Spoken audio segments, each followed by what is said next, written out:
Hi, I'm Bujdar, and in this video I'm going to give you a couple of helpful steps on how to make your Hostinger website load faster.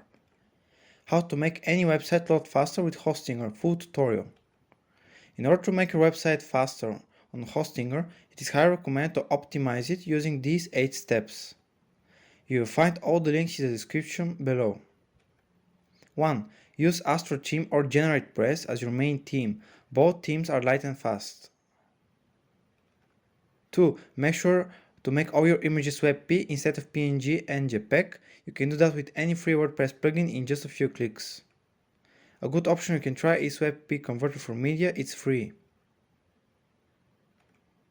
3. Use very few plugins. Only use essential plugins that don't make your website slow. 4. Install a free caching plugin, W3 Total Cache.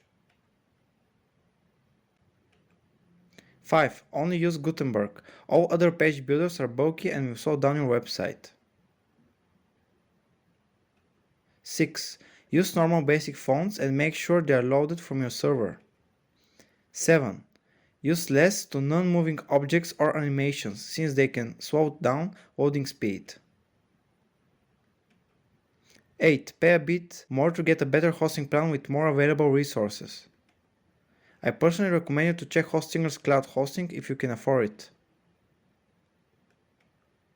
And that's everything. Do these steps and you will see speed improvement. Hope this video is useful. See you again. Bye.